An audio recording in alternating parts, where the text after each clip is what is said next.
My niece said my sister no longer wanted to return to the little yellow house she had owned for 31 years. She said it during a rehabilitation meeting while my sister sat 3 feet away, unable to form more than a few clear words after her stroke.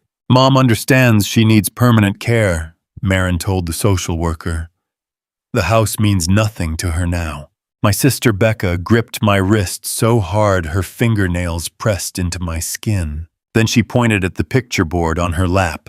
Not at the hospital, not at the assisted living building, at the small drawing of a house. That night, my phone woke me with an emergency alert from Becca's water account. Her supposedly empty home had used more than 900 gallons in 2 days. When I went there the next morning, a little boy wearing dinosaur pajamas opened my sister's yellow front door. Behind him stood 2 strangers who believed they had rented the house legally. They had moved in 12 days earlier. My niece had already collected 6 months of rent, and my sister had not even been conscious when the lease was advertised. My name is Thomas Keene.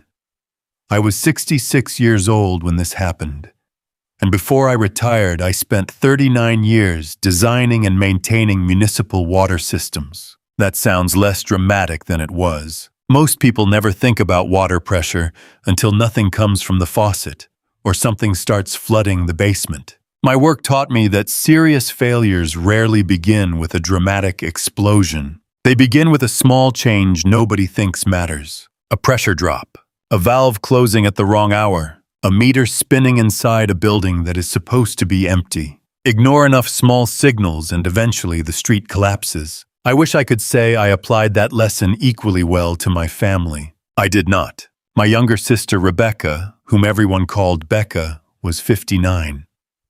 She had spent most of her adult life working in the children's department of the Westbridge Public Library in Ohio. Becca was the kind of librarian who remembered which child was frightened by thunderstorms, which one needed large print books, and which teenager hid romance novels inside science fiction covers because her father inspected everything she borrowed. She did not have much money. She did have a small white bungalow with a sunflower yellow front door, a narrow backyard, and a sunroom crowded with plants she regularly forgot to water. Every Sunday afternoon, Becca and I worked the newspaper crossword at her kitchen table. She used a blue pen. I used a pencil because I disliked being permanently wrong. She would tap the page whenever I hesitated. Commit Tom. That word has 8 possible meanings. Only one fits. That was our ritual. Crossword.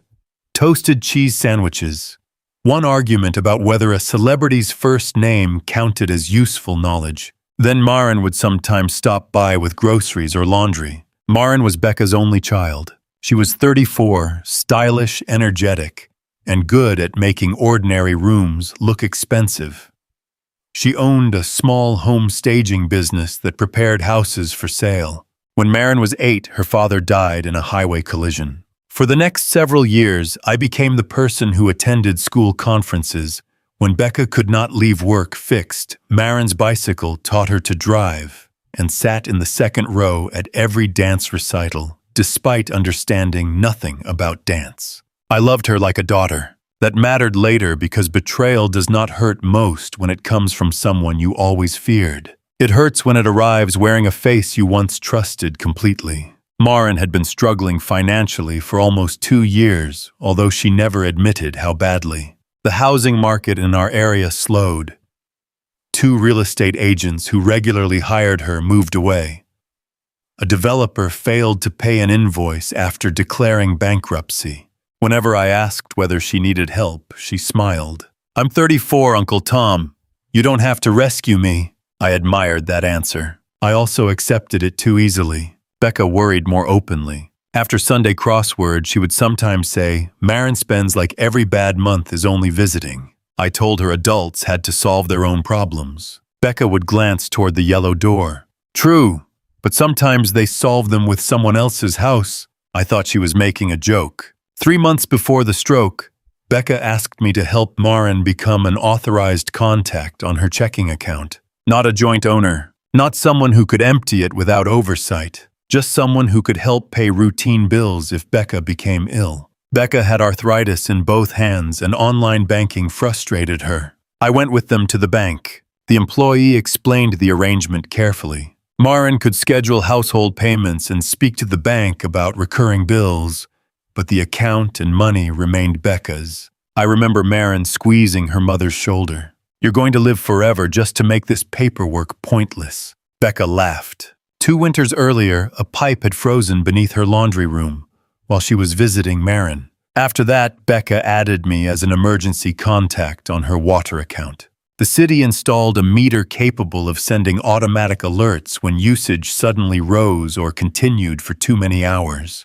Becca called it my government-approved permission to worry. I told her the alert could save her house. She said, "Or give you a new hobby." Those 2 arrangements, the bank access and the water alert, seemed ordinary. One would allow Maren to pay Becca's bills. The other would allow me to protect the plumbing. Neither of us imagined they would eventually tell 2 very different stories about the same family. The stroke happened on a Tuesday morning in March. Becca was leading a preschool reading group when she dropped a picture book and tried to ask someone to pick it up. The words would not come. One side of her body weakened. A library assistant recognized the signs and called emergency services immediately. That decision probably saved my sister's life. The stroke damaged the part of Becca's brain involved in speech. She understood far more than she could say. At first, she could barely produce sounds. Her right arm remained weak, though she gradually regained movement. The doctors told us recovery would take time, therapy, and patience.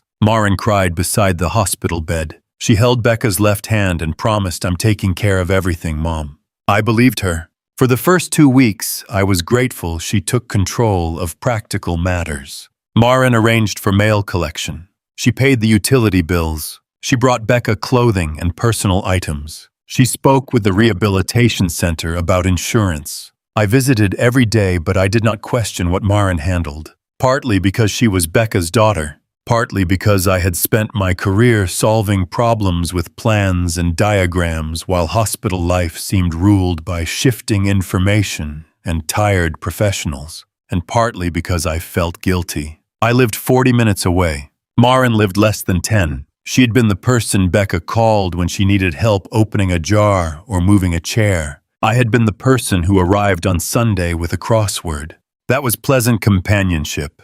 It was not daily caregiving. When Maren said she needed to lead, I stepped back. At first, Becca improved quickly. She learned to answer yes or no questions by pointing. She used a communication board containing pictures of food, clothing, family members, places, and emotions. She could write some letters with her left hand. She knew who we were. She understood conversations. Her frustration came from knowing exactly what she wanted to say and being unable to make her mouth cooperate. One afternoon, I placed the Sunday crossword on the table beside her bed. Becca stared at it. Then she pointed to my pencil. I gave it to her. She circled the clue for 17 across and slowly wrote 3 uneven letters. Lie. The answer was supposed to be fib. I laughed. That does not fit. She stared at me until I stopped laughing. Then Maren entered carrying a bag of clothing. "What are you 2 doing?" "Your mother is rewriting the English language." Becca pushed the puzzle toward me again. Lie. I assumed she was frustrated by her speech. I should have asked what she meant. Instead, I told her we would try again later. That was the first small signal I ignored. The rehabilitation center scheduled a discharge planning meeting 5 weeks after the stroke. The meeting included Becca, Maren, me, a social worker named Denise, a physical therapist, and a speech therapist named Camille. We met in a room with a rectangular table, a whiteboard, and a fake houseplant coated with dust. Camille explained that Becca had made meaningful progress. She could walk short distances with a cane. She could handle basic personal care with supervision. Her language remained limited, but she consistently communicated choices through gestures, pictures, and written words.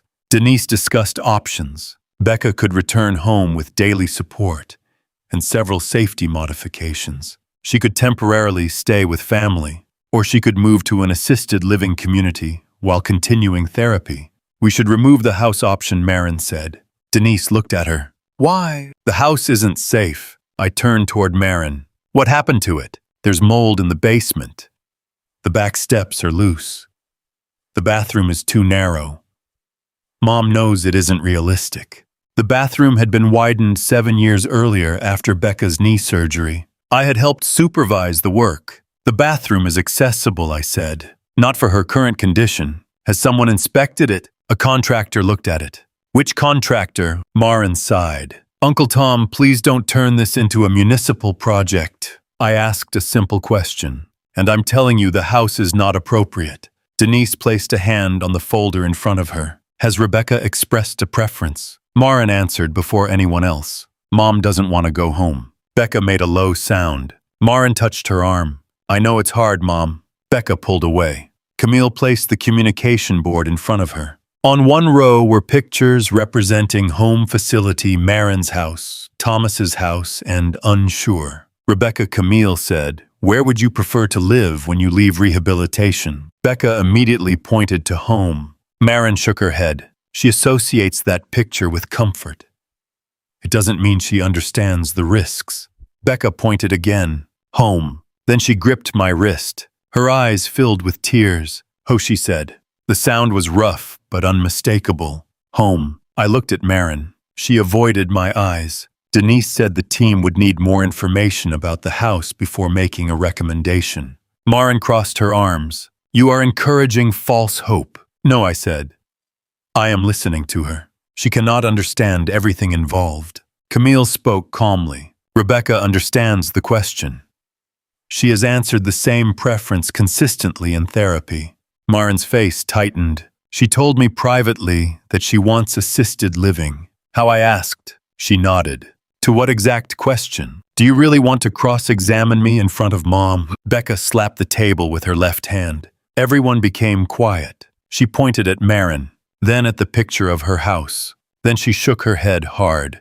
I did not know precisely what that sequence meant, but it did not look like agreement. The meeting ended without a decision. Denise scheduled another care planning meeting for Friday, 10 days later. Before leaving, Maren pulled me aside in the hallway.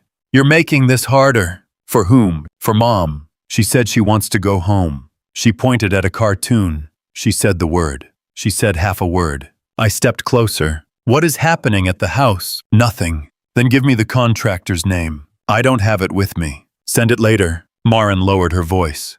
"You have always treated me like I'm irresponsible. I have spent 30 years telling people how proud I am of you. Until I make a decision you don't like. This is not your decision alone. I'm her daughter, and she is still a person." Maren looked through the glass panel in the door at Becca sitting in her wheelchair. "You visit. I handle everything else." The sentence was cruel because part of it was true. She walked away before I answered. That night I sat at my kitchen table with the crossword Becca had marked. Lie. I kept hearing Maren say the house was unsafe. I knew the bathroom. I knew the back steps. I had replaced 2 boards the previous autumn. I also knew houses changed. A roof leak could create mold quickly. A railing could loosen. I decided I would inspect the property the next morning. At 12:47 a.m., my phone sounded an alert. High continuous usage detected. The message came from Becca's water account. I opened the city application. The graph showed steady usage beginning 2 days earlier. Showers, laundry, repeated toilet flushing, daily patterns. Not a broken pipe. A leak usually creates a continuous line. This usage rose in the morning, dropped at midday, rose again in the evening, and stopped after midnight. People were living there. I called Maren. She answered after several rings. "Do you know what time it is? Why is someone using water at your mother's house?" Silence. Then she said, "A plumber is checking the lines. At midnight, he may have left something running. The pattern started 2 days ago. You're reading too much into an app. 912 gallons. She exhaled sharply. I hired people to clean. Cleaners do not shower at 6 in the morning. You need to stop monitoring Mom's house like it belongs to you. The account alerted me because Becca authorized it. That was before the stroke. I'm going there. No. The word came too quickly. Why not? There are chemicals in the house from the mold treatment. What company? I'll send you the information tomorrow. You said that about the contractor. Uncle Tom, if you enter that house and get sick, I am not taking responsibility. You are not responsible for me. She ended the call. I did not drive there in the middle of the night. A family might have been inside, and I had no idea who they were or what Maren had told them. I waited until 8 the next morning. Then I drove to Becca's house. A gray minivan stood in the driveway. The front porch held 2 small bicycles. Someone had replaced Becca's clay flower pots with black rectangular planters. I knocked. A boy of about 6 opened the door wearing dinosaur pajamas. Dad, a man in his 30s, appeared behind him. He wore a sweatshirt from an Air Force base in another state. Can I help you? My name is Thomas Keene. This is my sister's house. He looked confused. We rent from her daughter. A woman carrying a baby came from the kitchen. The smell of pancakes drifted into the hall. Becca's framed library award was gone. A large television covered the wall where her bookcase had stood. The woman tightened her hold on the baby. Is there a problem? I'm trying to understand the arrangement. May I ask when you moved in? The man looked at his wife. 12 days ago. Who signed your lease? Maren Cole. Did she say she owned the house? She said she managed it for her mother. Did she tell you her mother had suffered a stroke? The woman's eyes widened. She said her mother moved permanently to a care community. I felt anger rising, but the family in front of me had not caused this. They had paid money, moved children, and believed they had a lawful home. I kept my voice level. May I see the lease? The man hesitated. I'm not asking to take it. A photograph of the first page and signature page would help. Are you trying to evict us? No. I am trying to prevent innocent people from being harmed while I learn what happened. They invited me inside. Their names were Jason and Priya Sethi. Jason had been transferred to an air logistics unit and needed furnished housing quickly while their permanent home was being repaired. They had found the listing through a corporate rental website. The advertisement described Becca's bungalow as newly available for 9 to 12 months due to the owner's permanent relocation. The listing had been published 4 days after Becca's stroke. At that time, she was still in intensive care. The lease required 6 months' rent in advance because the rental period was shorter than a year. Jason had paid $14,400 plus a deposit into an account controlled by Maren's business. The move-in date was 12 days before the rehabilitation meeting. Maren had not simply decided that morning that Becca could not return home. She had already made returning impossible. Priya brought me an envelope. This was mixed in with our welcome packet. We assumed it belonged to the owner. The envelope contained a storage inventory. Becca's furniture books, family photographs, dishes, and personal boxes had been moved to a facility near the interstate. Beside several items was the notation, "Disposal approved." I stared at the list. Did Maren leave a key for the basement? I asked. There's no mold, Jason said. At least none we were told about. The lease says the basement is dry storage. He led me downstairs. The basement smelled like concrete and laundry detergent. A portable dehumidifier ran near the furnace. One wall had minor discoloration near an old window. No remediation barriers. No removed drywall. No warning signs. No chemicals. Whatever condition existed, it had not prevented Maren from renting the house to a family with young children. I thanked Jason and Priya. I gave them my number and asked them not to confront Maren until I had spoken with Becca's care team. You're not going to put us on the street? Priya asked. No, I meant it. Their lease might not be valid because Maren lacked proper authority, but punishing them would not restore justice. It would only move the harm from one innocent family to another. Outside, I photographed the water meter reading in the occupied driveway. Then I called Maren. She did not answer. I left one message. I have met the family living in Becca's house. Do not contact them with threats. Do not remove their belongings, and do not enter the property without notice. We will discuss this through the appropriate people. Her reply arrived 2 minutes later. Mom approved the rental before the stroke. You're frightening tenants and interfering with her income. That was her defense. Becca had approved everything before she lost the ability to speak. I needed more than anger to overcome it. I returned to the rehabilitation center. Camille, the speech therapist, met me in a small therapy room. I told her what I had found. She did not discuss Becca's private medical information beyond what I was authorized to know as an approved family contact. She did say something important. Difficulty speaking does not automatically mean difficulty understanding. I know. Do you? The question embarrassed me. I think I do. Then let Rebecca answer questions in the format she can use.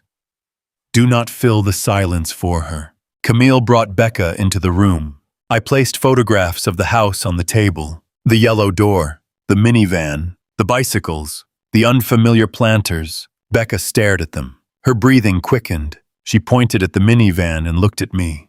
People are living there, I said. She shook her head. No. She shook it again, then pointed toward the board. Camille placed it closer. Becca selected did not know. Then she pointed at Maren's picture. She chose move. She chose my things. Then she began crying. I wanted to comfort her immediately, but Camille raised one finger reminding me to wait. Becca slowly wrote on a pad with her left hand. Maren. Then SAID. Then she stopped. Her hand trembled. Camille asked, Did Maren tell you the house was being rented? No. Did you agree to leave the house permanently? No. Did you ask Maren to move your belongings? No. Did you tell Maren she could use rent money? No. Camille repeated the questions in a different order. Becca answered consistently. I showed her the storage inventory. When she saw disposal approved beside several boxes, she made a sound I had never heard from her before. One box was labeled Robert Letters and Photos. Robert had been Maren's father. Becca kept every card and photograph from their 14-year marriage. Maren had authorized someone to discard them, or claimed she had. We'll stop it, I said. Becca pointed at me, then at the house, then at the word help. I will. She pointed again. Wait. I stopped speaking. She wrote one more word. HER. Help her. Not only Becca, Maren. Even after seeing what her daughter had done, my sister was thinking about what fear or desperation had driven her. That did not mean Maren should escape consequences. It meant Becca understood the difference between accountability and destruction. I called Denise, the social worker, and explained the situation. She made an immediate report to the county office responsible for reviewing possible exploitation of vulnerable adults. That report was mandatory once the concern became credible. We did not delay it to protect the family's image. Denise also placed a hold on any permanent discharge arrangement until Becca's wishes, housing, and decision-making ability could be assessed properly. I contacted the storage facility next. Maren had rented the unit under her own name, but the inventory identified Becca as the owner of the property. The manager would not give me access. He should not have. I asked him only to preserve the unit and prevent disposal until ownership could be verified. He agreed to flag the account after I explained that a vulnerable adult's belongings might have been moved without permission. Then I called the bank. I did not demand that they accuse Maren. I reported that Becca's authorized bill-paying access might have been used beyond its intended purpose. The bank began its own review and restricted unusual transfers, while confirming instructions through an accessible communication process with Becca. No one handed me instant control. No account magically changed names. Professionals followed procedures. That mattered because Maren's strongest argument was that I was an overbearing uncle trying to take authority from Becca's daughter. The more carefully I stayed within legitimate boundaries, the weaker that argument became. That afternoon, Maren arrived at my house. She did not knock. She used the key Becca had given her years earlier to water my plants while I traveled. I heard the door open and found her standing in my kitchen. Her face was pale with anger. You called the bank. I reported a concern. You froze Mom's money. The bank restricted unusual activity while it confirms her wishes. She cannot manage those accounts. She can communicate.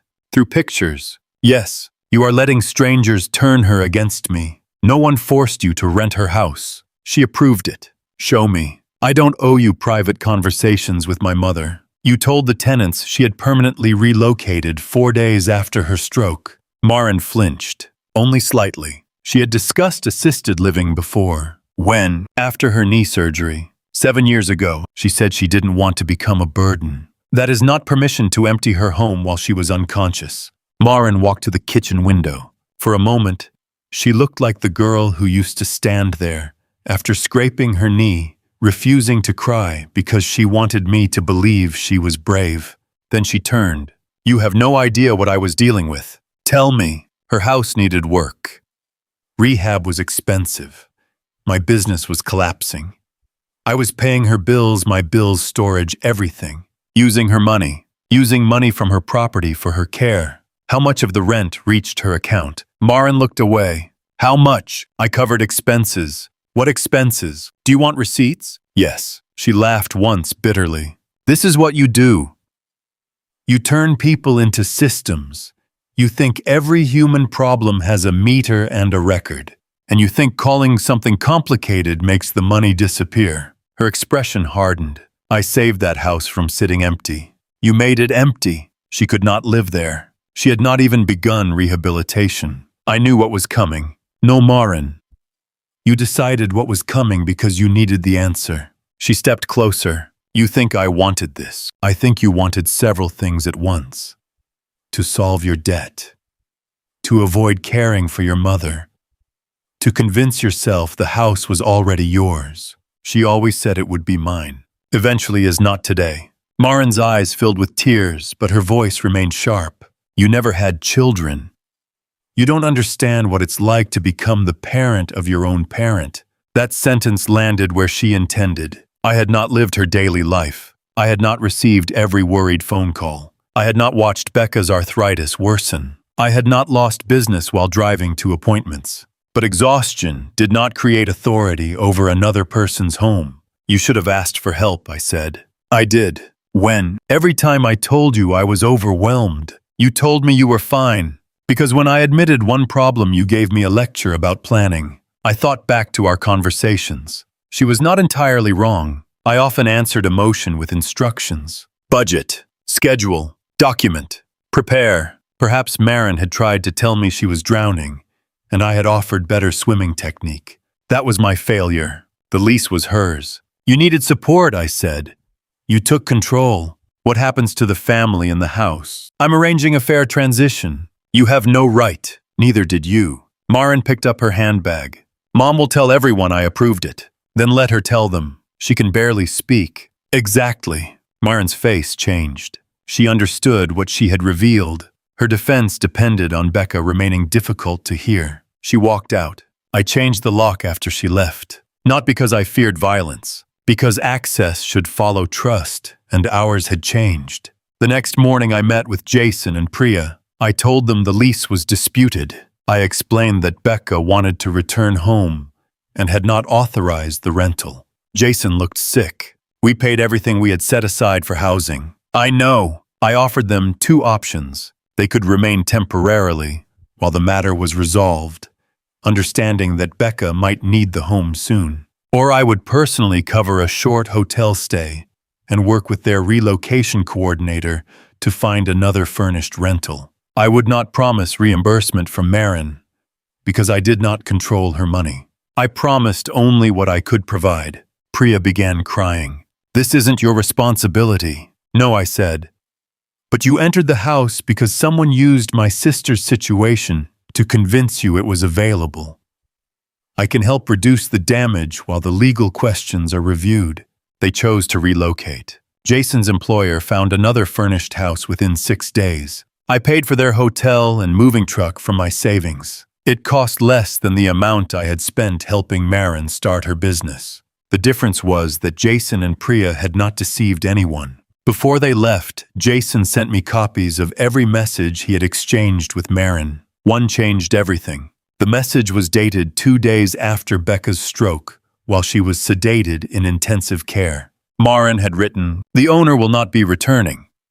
Doctors expect permanent placement, so the home is guaranteed available for at least 9 months." No doctor had said that. At that point, no rehabilitation assessment had occurred. Maren had not been mistaken about Becca's wishes. She had created a future and sold it while Becca could not object. The tenant messages established planning. The water alert established occupancy. The storage inventory established that the contents had been removed. The bank records would establish where the rent went. But I still needed to understand the supposed mold problem. Maren finally emailed me a photograph of an estimate from Brooks Environmental Repair. The document recommended replacing damaged trim around one basement window, improving drainage, and treating a small area of surface growth. It did not declare the house unsafe. I called the company using the number on its public website. The owner, Samuel Brooks, confirmed that he had inspected the basement 3 weeks before Becca's stroke. Maren had requested the estimate. Becca had not been present. Samuel remembered telling Maren the work was minor and could wait until spring.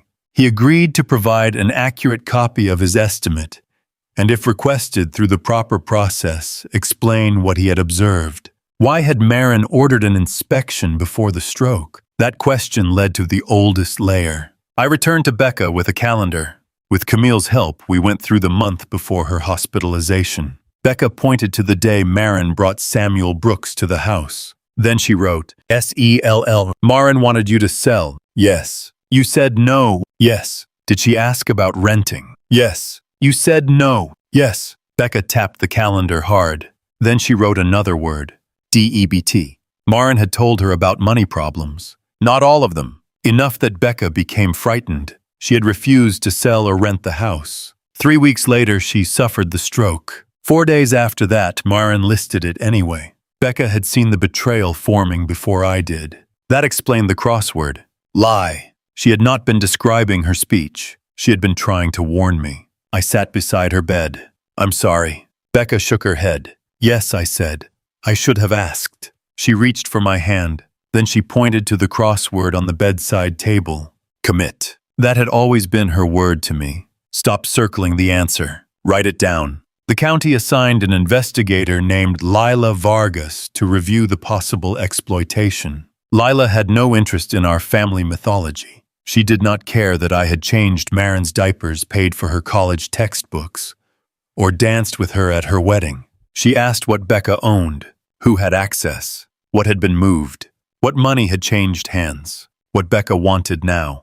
That last question became the center of everything. Not what I wanted, not what Maren claimed, what Becca wanted. Camille performed a structured communication assessment. She used repeated questions, picture choices, written words, and practical scenarios. Becca could not explain complicated financial details in speech. She could consistently identify her house family members' possessions and preferred living arrangement. She understood that tenants had occupied her home. She understood that rent had been collected. She understood that returning home would require support. She chose to return anyway. The care team began creating a realistic plan. A home health aide would visit daily during the first month. A therapist would continue working with her. The bathroom needed an additional grab bar. The back threshold required a small ramp. The basement repair could be completed without affecting the living space. I could stay in the guest room temporarily. Becca did not need to be hidden inside a facility merely because home required effort. Meanwhile, the bank's review found that Maren had transferred the rental payment into her business account. She used part of it for storage and property preparation. She used nearly $9,000 to pay delinquent business taxes and credit card debt. She also redirected Becca's pension deposit into an account used for shared household expenses, then made several personal payments from that account. Maren argued that Becca had previously allowed her to reimburse caregiving costs. That was partly true. Becca had paid Maren for groceries, transportation, and missed work. But occasional reimbursement was not permission to fund a failing business. The bank removed Maren's bill-paying access pending clear instructions from Becca. A neutral financial assistant was arranged through a local senior support organization. I could have taken control myself. I chose not to. This was not about replacing Maren's control with mine. It was about returning as much independence to Becca as her condition allowed. The Friday care planning meeting arrived. The same dusty fake plant stood in the corner. The same whiteboard hung behind the table. But the room felt different. This time Lila Vargas attended. Camille sat beside Becca with the communication board. Denise had the home discharge plan. Samuel Brooks joined by video to answer questions about the basement inspection. Jason had provided a signed statement and the rental messages, but did not attend. Maren arrived 10 minutes late. She wore a cream coat and carried a thick folder. When she saw Lila, her steps slowed. Then she noticed the yellow house key on the table in front of Becca. The tenants had returned it when they moved out. Becca kept her left hand over it. Maren sat across from us. "Why is there an investigator here?" Lila answered. "To help determine whether Rebecca's property and funds were used with informed permission." Maren looked at me. "You did this. The rehabilitation center made the report because you manipulated them." Denise said, "The report was required after the rental and financial concerns were identified." Maren opened her folder. "I have documentation showing Mom understood she could not return home." She removed several pages. One was a list of assisted living communities. Another was the environmental estimate. The third was a handwritten note from Becca's kitchen pad. It said, "Maren handle house if sick." Maren placed it in the center of the table. Mom wrote that last year. I recognized Becca's handwriting. Maren had found her strongest evidence. The note was genuine. Lila slid it closer. "Rebecca, did you write this?" Becca pointed to yes. Maren's shoulders relaxed. "Did you mean Maren could pay bills and arrange repairs if you were sick?" "Yes." "Did you mean Maren could rent your home without asking you?" "Number." "Did you mean she could move and dispose of your belongings?" "Number." "Did you mean she could use rental money for her business debt?" "Number." Maren leaned forward. "These questions are leading." Camille rearranged the communication board and repeated them using different language. The answers remained the same. Maren said, "Mom, you told me you didn't want to be a burden." Becca looked at her. She selected, "True." Then, "Not same." The room went quiet. Not wanting to burden her daughter was not the same as giving away control of her life. Maren reached for another document. The house was unsafe. Samuel Brooks appeared on the video screen. Lila asked him to describe his inspection. He explained that the basement needed minor moisture repair. The living areas were safe. He had never recommended permanent relocation. He had never said children should not live there. Maren's face reddened. That was before the stroke. The house became unsuitable afterward. Denise placed the proposed support plan on the table. The care team believes Rebecca can return with services and modifications. You cannot guarantee she won't fall. No living arrangement can guarantee that. She needs 24-hour supervision. Camille said Rebecca currently needs structured support, not constant institutional care. Maren turned to Becca. "Mom, I was trying to protect you." Becca's eyes filled with tears. She pointed to the yellow key. Then at Maren. Then she selected, took. Maren began crying. "I thought you would never be able to live alone again." Becca selected, ask.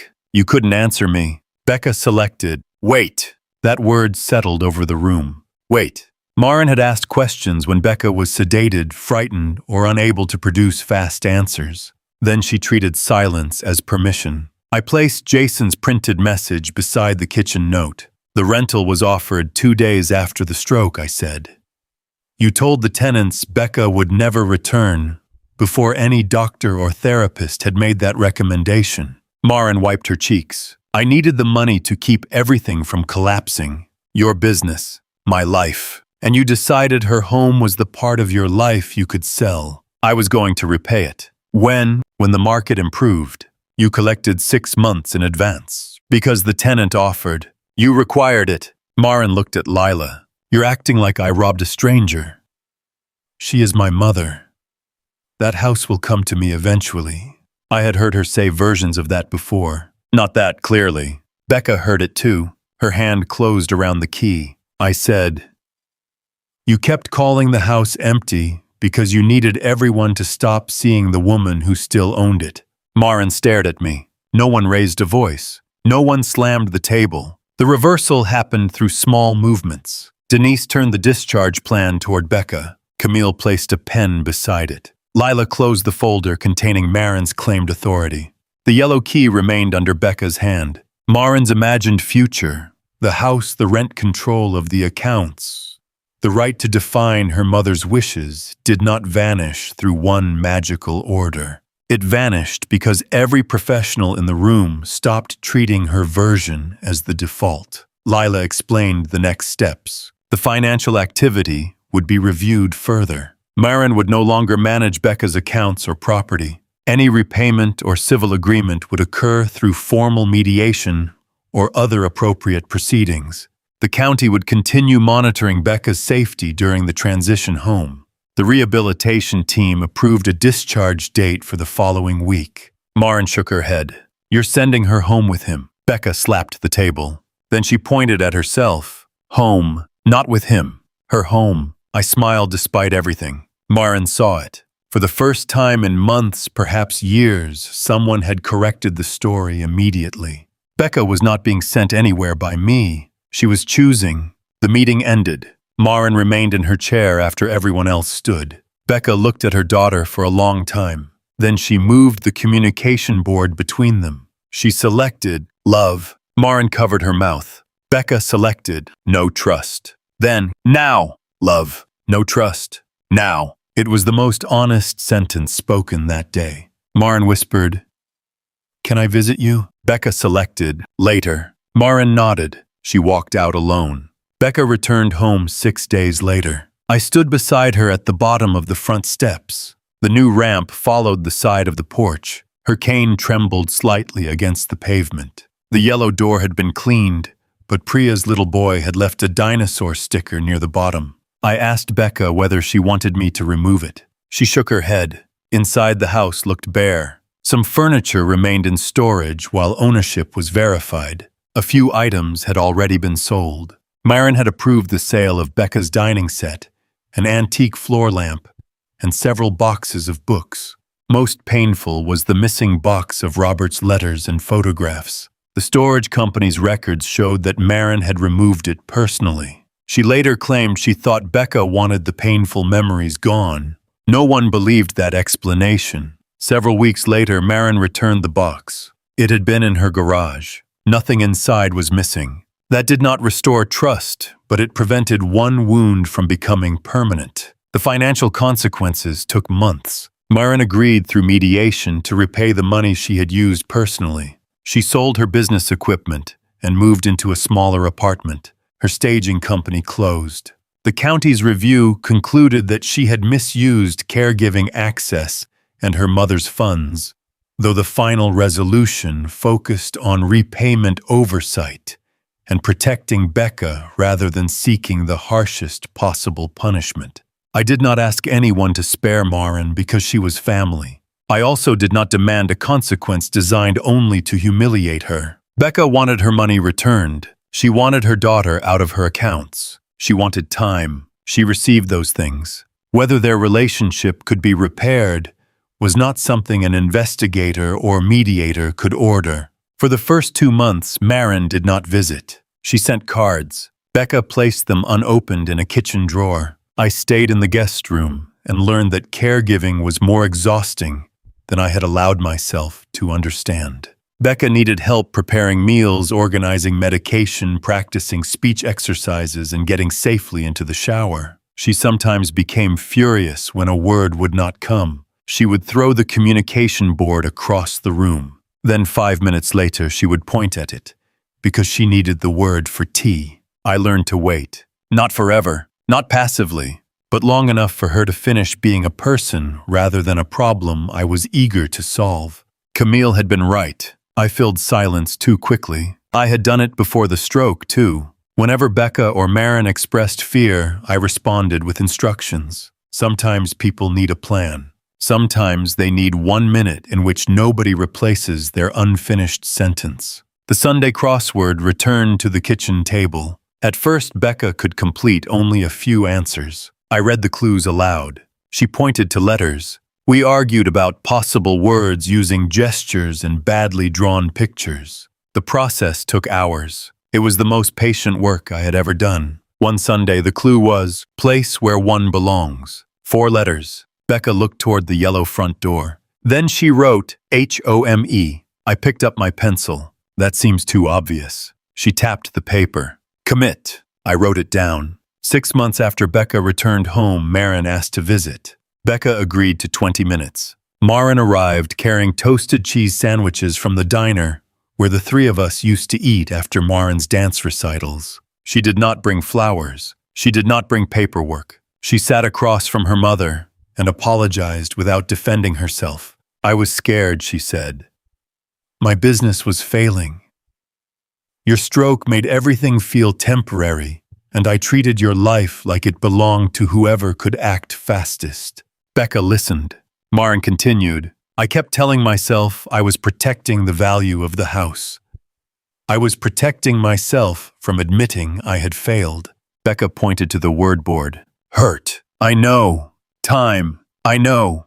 TRY. Maren began to cry. May I? Becca nodded. That was not forgiveness. It was permission to begin earning the possibility of it. Their relationship changed slowly. Maren was never again given financial access. She did not receive a key. She visited when Becca invited her. She helped in visible, limited ways, grocery shopping, transportation, yard work, without controlling the larger decisions. Trust did not return because Maren said the correct words. It returned in small measurements. She arrived when promised. She showed receipts. She asked before moving anything. She waited for answers. A year later, Becca updated her estate plans through independent professional help. She did not disinherit Maren. She created safeguards so the house could not be treated like an early inheritance. When Maren learned that, she cried again. Not because she expected the house, because Becca's decision showed that boundaries and love could occupy the same room. Jason and Priya stayed in touch. They sent Becca a framed photograph of their children standing beside the dinosaur sticker before they moved. On the back, Priya wrote, "Thank you for seeing us as people before seeing us as a problem." Becca hung the picture in the sunroom. The dinosaur sticker remains near the bottom of the yellow door. The water account still sends alerts to my phone. Most are harmless: a running toilet, a garden hose left on. Once Becca called me at 3 in the morning because the system reported unusual usage. I drove over expecting a broken pipe. She had started the washing machine, filled the bathtub, and watered every plant at the same time. When I entered, she stood in the kitchen wearing her robe and looking pleased with herself. "Big night?" I asked. She pointed toward the phone. "Alert!" Then she smiled. She had done it deliberately to see whether I would come. I told her that was an abuse of municipal technology. She laughed so hard she had to sit down. Her speech continues to improve. She can now speak in short sentences. The words come slowly, but they are hers. People still try to finish them. Sometimes I do too. She raises one finger. Wait. That word has become our family's new rule. Wait before assuming silence means agreement. Wait before turning fear into authority. Wait long enough to hear the person whose life is being discussed, but do not wait when someone is being harmed. That difference took me 66 years to understand. Small signals matter. The wrong answer in a crossword, a house icon beneath a trembling finger, a water meter moving inside a home everyone claims is empty. A person can lose fluent speech without losing knowledge, preference, dignity, or ownership. Becca had never stopped telling us what she wanted. Maren stopped listening because the answer threatened her plan. I nearly stopped listening because I trusted the person translating. Now every Sunday, Becca and I sit at the kitchen table beneath the window. She uses a blue pen again. I still use a pencil. The yellow key rests in a small bowl beside the crossword. Not hidden, not surrendered, exactly where its owner chooses to keep it. My sister never lost her voice. We simply had to become quiet enough to hear it. If this story stayed with you, subscribe and tell me where you believe helping ends and controlling someone's life begins.